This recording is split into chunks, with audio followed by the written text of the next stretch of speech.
So we're going to go ahead and start with the introduction. That will give some time to the rest of the attendees as well to join us. Welcome everyone to today's webinar. We have an amazing topic ahead of us to discuss. Our panelists today are VIP level people. We have as topic to discuss the access to the international exchange data via the cloud. We have as guest speakers, guests of honors, we have Cboe and AWS. Briefly, what the webinar is going to be about. Different firms desire access to exchange data from global markets, as we all know. But for some companies, the cost to connect directly to the exchanges can be insurmountable. Companies may also face challenges with vendors providing the specific data that they need and with establishing a data center presence to connect directly to exchanges globally. We're going to learn in this webinar how cloud technology is changing that by providing access to international exchange data with as little as an internet connection. We're going to be joined by Luca Samman and Mirarchi from AWS and Cboe. At the end of the discussion, after some back and forth with our questions, we're going to have a brief presentation by Wassim from FXCubic that will be presenting us in a practical way what this discussion, this example looks like from a technology perspective. Welcome everyone. Thank you so much for joining us. It's a pleasure having you all in this webinar with Finance Magnates today. My name is Andrea. I'm head of Finance Magnates. Thank you so much for joining us today. Okay, we have been joined by quite a few attendees in the meantime, so let's maybe go right ahead.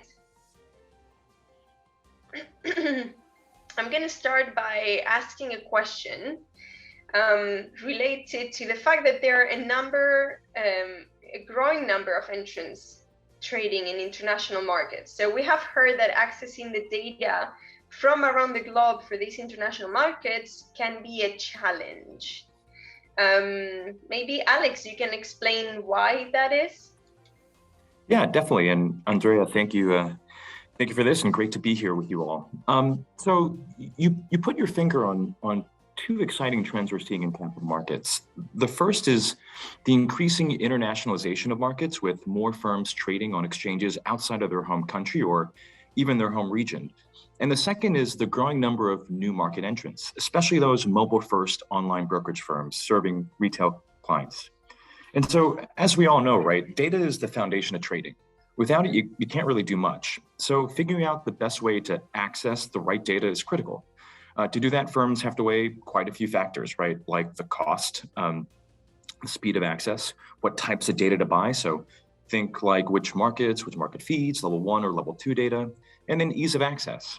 This can create pain points for some customers. For example, those who might be looking for only specific exchange feeds, or others who are looking to ingest data quickly into, let's say, like a data lake, or run analyses against other types of data like crypto or alternative data to generate trade decisions.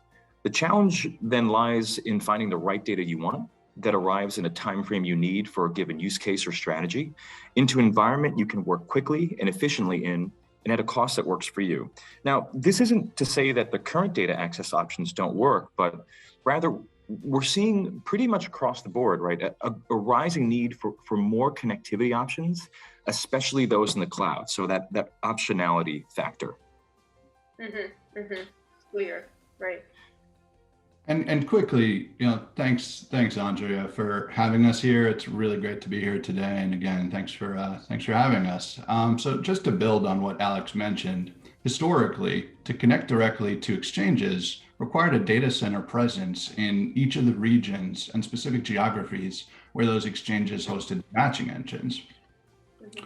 As a global market operator, ourselves at Cboe, what we've seen is that those challenges to procure data can increase exponentially when considering exchange connectivity around the world. So thinking about alternatives to connecting directly to exchanges, many of our customers use data vendors or extranets to receive access to the data that all of the various markets disseminate. And while Cboe partners closely with many of those data vendors around the world and across our markets, not every data vendor carries every data product. This can increase complexity for customers who are looking for a specific data set as a one-to-one perfect match between the data vendor that they happen to be using and the data product that they are looking for is not always quickly or easily attainable. Right, right. So how is Cboe responding to these customer challenges then? Sure, that's a great question. So we launched Cboe Global Cloud to provide a unified solution for real-time streaming data without the need for physical connectivity to multiple separate and distinct platforms. With cloud, our goal is to optimize the efficiency and delivery of Cboe's data services for market participants globally and provide simple and efficient access to a new set of customers around the world who currently do not have access or have very limited access to our data. Cboe Global Cloud is designed to mitigate the industry pain points we just discussed, which are common with more traditional methods of data access, typically requiring physical connectivity to multiple disparate platforms. So leveraging the service, we're able to distribute our data to multiple secure endpoints across the globe, which saves clients the costs of transporting this data internationally. We're aiming to remove that friction and reduce those inefficiencies by enabling customers to directly access real-time Cboe data through AWS from multiple locations around the world with as little as an internet connection. The other thing we're excited about is that the service allows us to bring Cboe's wide array of data products together on a unified platform, providing consumers a way to receive a variety of data across international markets via a single access point. Essentially, we're utilizing cloud technology solutions to solve challenges that we at Cboe have had for many years, and that is to bring all of our content together from the markets we operate globally for our customer base to easily access. Cboe Global Cloud ties it all together for our customers, and that's exactly the type of solution that we and our clients had been looking for. That's interesting. So why cloud then? Why wouldn't Cboe just build this solution on premises? Yeah, no, that's a great question, and honestly, something we had to ask ourselves as well as we were building this out. So just to go back to the theme of direct connectivity here, not all customers have a presence in every data center around the world where they're hosting their physical servers, leasing rack space, paying for power, cabling, etc., where they'd be able to connect and consume data. Cboe Global Cloud is flexible as it does not require a cloud account or a presence in the local data center. So customers can be running on-prem or within another infrastructure provider's environment. At the end of the day, if a customer wanted to stay put in their local data center and simply connect to one of our cloud environments over the internet, that is one of our available connectivity methods and absolutely an option. More broadly, we do believe at Cboe that cloud will continue to play an increasingly important role in the overall capital markets ecosystem. And Cboe as an organization is actively engaged in the evolution of financial market infrastructure. And as shown through our launch of Cboe Global Cloud, we're committed to innovating and building out this new frontier as we think about where our customers need us to be. With cloud, we now have this foundational global network layer that overarches each of those regional data centers that we've discussed previously, which provides an opportunity for democratized access and significant cost savings for participants. So can I ask you, so what were the benefits of providing data via the cloud? Maybe Alex, you can pitch on this one. Sure, yeah. And just to echo what Luca just mentioned, right? There are quite a few benefits of providing data through the cloud, taking the perspective of an end customer, right? So first, there's no hardware or additional infrastructure needed to access, store, and analyze data. So that procurement process goes from months to minutes. Once firms have their data feeds up and running, The cloud enables frictionless data ingestion and seamless integration of that data with multiple other data sets, both traditional and alternative data sets, right? This enables market participants to run analyses and discover new ideas and trading strategies faster using a broader, more diverse set of market and reference data. Firms can also take advantage of cutting-edge technologies available in the cloud to gain deeper insights and develop more differentiated strategies. Great examples here are AI ML solutions, such as our next generation ML platform, Amazon SageMaker, and advanced analytics tools, such as traditional relational databases like Amazon Aurora, and data lake solutions like Amazon Redshift. So in a nutshell, providing data via the cloud helps to accelerate innovation and makes the process easier for customers. Right, so what are the options for the connectivity? I mean, what are some of the connectivity options available through the cloud? Yeah, I can take that one too. There are quite a few ways to connect, right? I think Luca mentioned the first one being simply over the internet. Customers can connect securely and start consuming their desired feeds quickly over the internet. The second is through a VPN gateway, which provides customers with a bit of extra security as it establishes a VPN tunnel between Cboe and the customer, which encrypts all traffic flow. The third is through Private Link. Private Link is an AWS networking service that provides private connectivity, hence the name, between VPCs or virtual private clouds without traversing the internet. So the transmission of data here is done privately over AWS infrastructure. In addition to the traffic being contained on our network, right?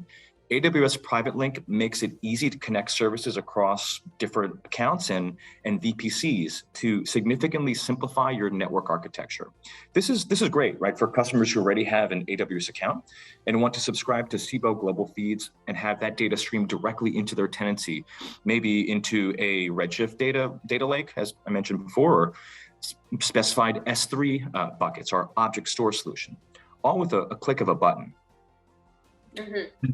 And just to really briefly add to that, Andrea, so as cloud adoption remains in its initial stages across the financial services industry, we have seen interest from our customers in having Cboe support varying levels of deployment models when it comes to accessing our data through cloud. So to address this, in working with Alex and the AWS team, we did architect flexibility into the service so that it's available both to customers who have established a presence within cloud via services like Private Link, and to those who maintain their technology infrastructure on-prem in data centers locally through VPN or internet gateway, as Alex mentioned, without a cloud presence required.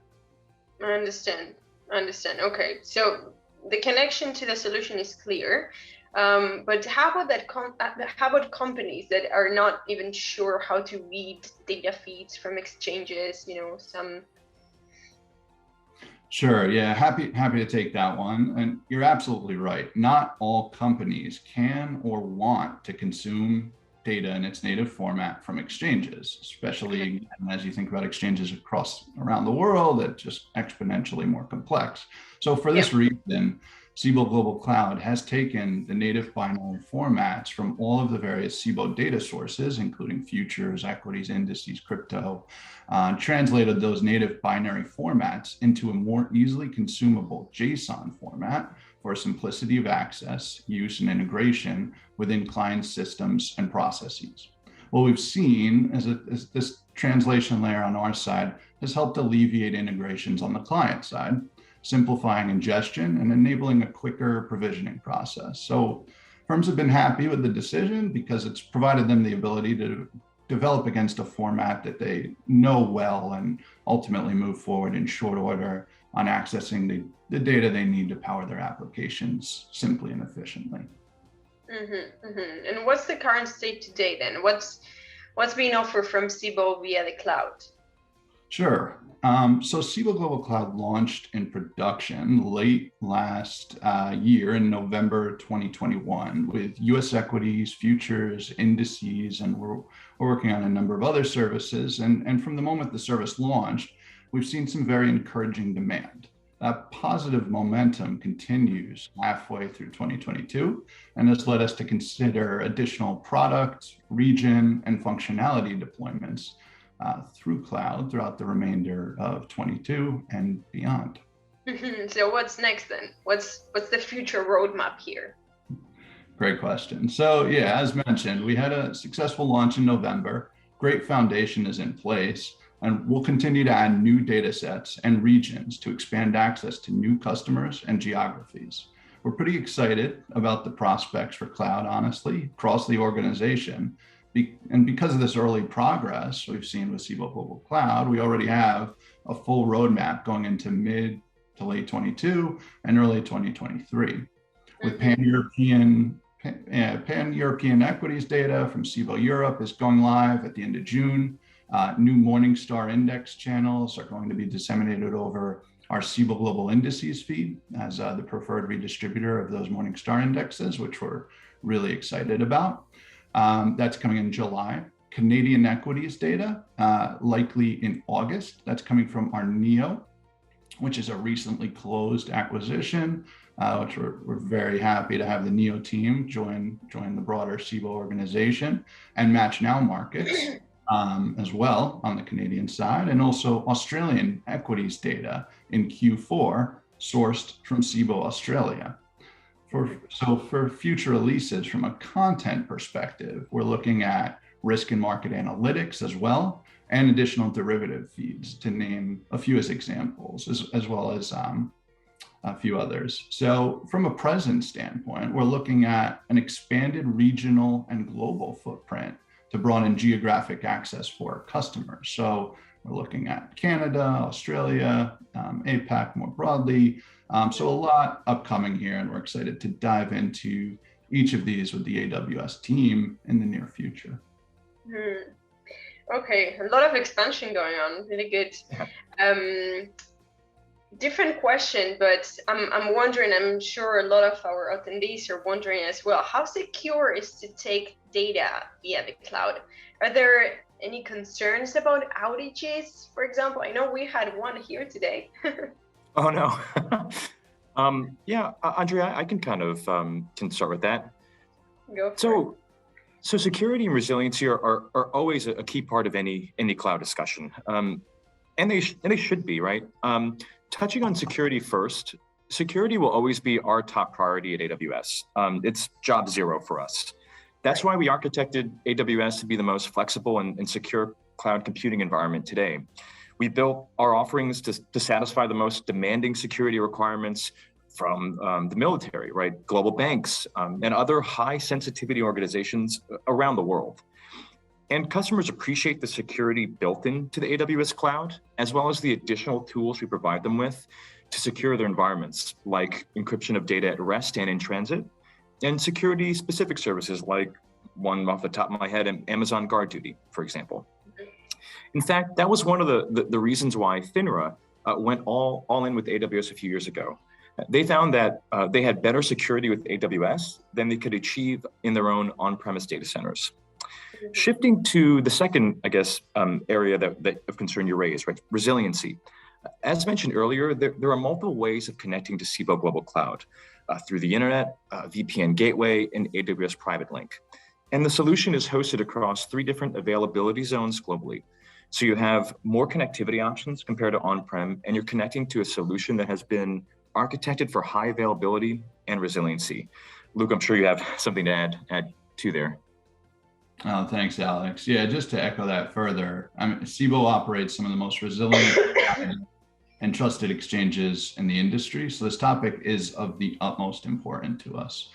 We mitigate the risks throughout our exchange infrastructure, honestly, through engineering, operational expertise, and preparation. Through Cboe Global Cloud, our approach is the same, as we offer fully redundant and geographically diverse hosts to ensure service resiliency. Primary and secondary hosts are available, so in any failover scenario, it would represent a seamless transition to end customers. In the case of a regional failure within cloud, a backup connection to Cboe Global Cloud in another region can ensure service continuity as well. We do offer access across the US, London, and Hong Kong regions right now to provide that additional interregional redundancy. Okay, clear. So it's secure then. What's the process like to set up Cboe Global Cloud? Sure, I can take that one, and I believe we'll be hearing from Wassim in just a bit here, who has facilitated connectivity on behalf of our mutual clients and can speak in more detail around his experience with the process. But in short, the process for establishing connectivity to Cboe Global Cloud is relatively easy, can be facilitated through a new cloud connection request tool developed alongside the launch of the service.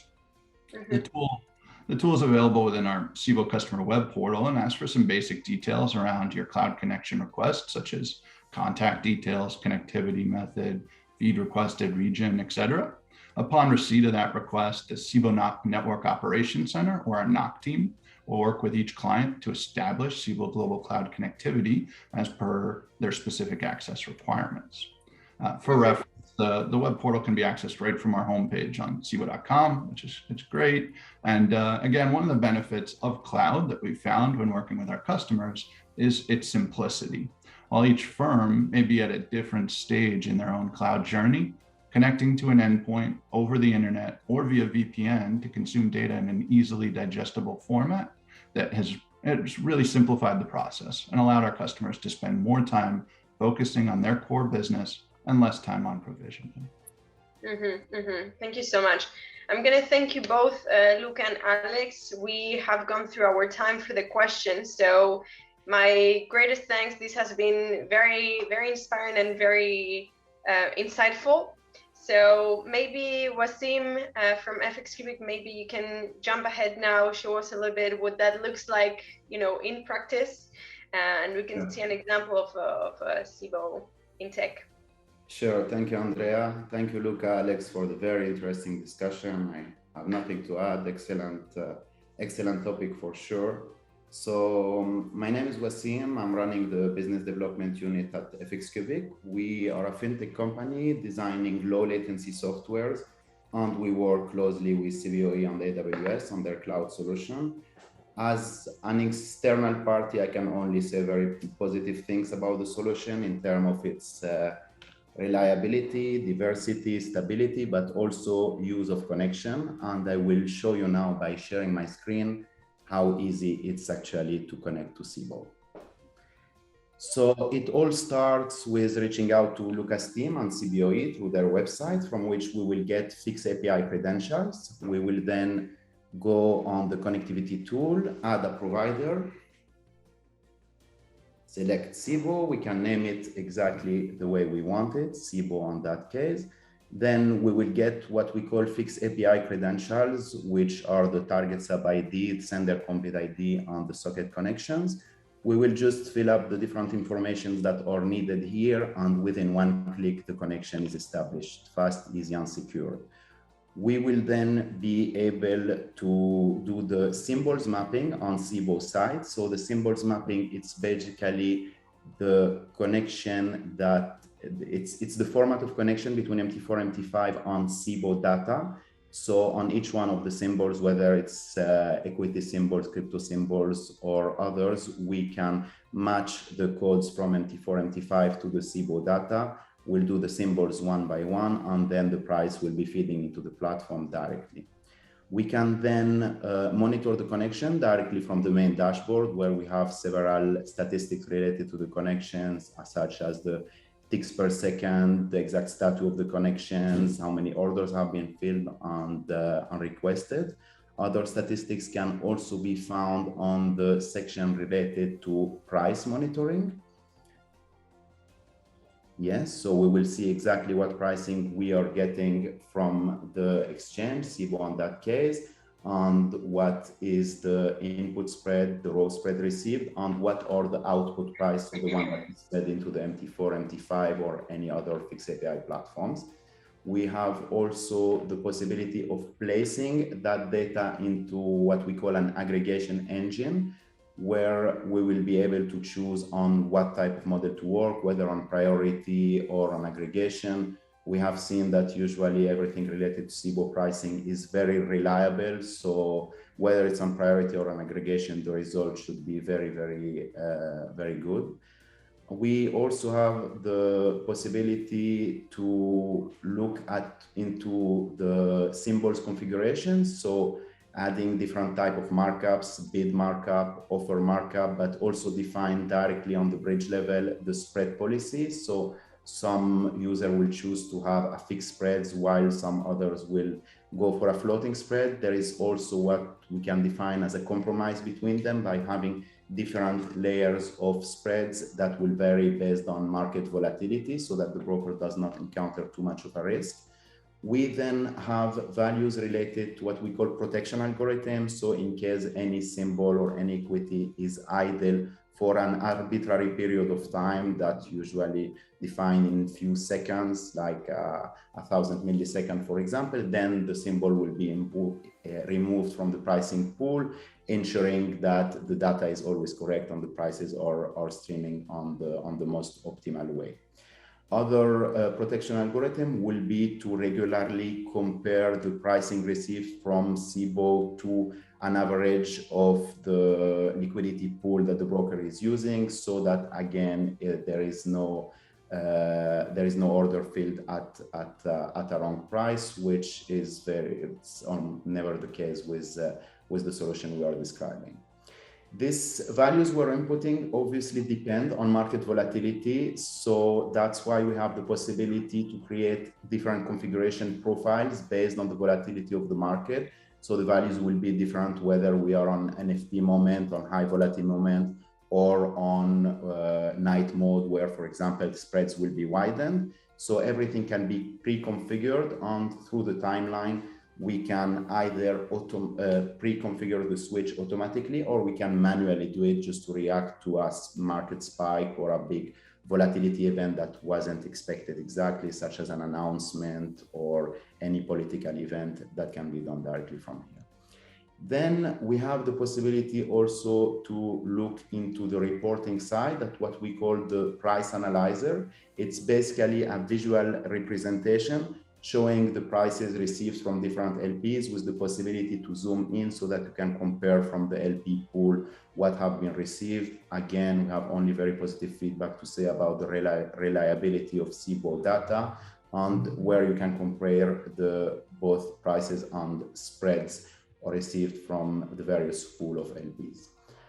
Another possibility will be to look into the reporting side to get more information about first the prices that have been received on, such as on the order details. For example, when was the order created, when was the request time exactly, when the price was hit, on different parameters such as possible slippage, what was the spread exactly, what are the allowed unit P&L, and all statistics that are related to both the exchange side and the trading platform.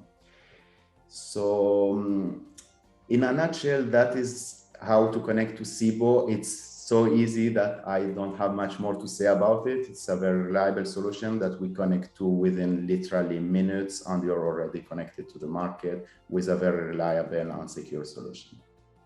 Thank you so much, Wassim. Thank you. I think that takes us to the end of the presentation right on time. So I thank you all three for being so precise with the timing. Now we have a few minutes for Q&A. If somebody wants to send a question through, Zoom has an option for Q&A. So feel free to shoot away for our speakers. It has been super insightful from my end. I think that it's very much more clear right now what the options are, what the security options are like, what that looks like in visually in technology, etc. So we're gonna wait maybe a couple of seconds. If you have some final thoughts, feel free to share. Otherwise, we are gonna leave it here unless there is any questions right now. If not, the contact details of our speakers are there. We're gonna send a mailer after, and you'll be able to talk to them directly, which I think that is probably what most people will want to do, have specific questions about their specific details. Also, one more thing, there is a poll that we're running on the webinar. Please participate, answer. It always helps us to understand more and to do things better. So we appreciate all of your answers. And if there is no questions at this stage, we're gonna close here this webinar. So I'm gonna thank all three of you. Thank you so much for attending our webinar. It has been very, very instructive. And thank you so much for taking the time and doing this. Thank you. Thank you. Andrea, thanks all. Appreciate the time. Pleasure. Bye, everyone.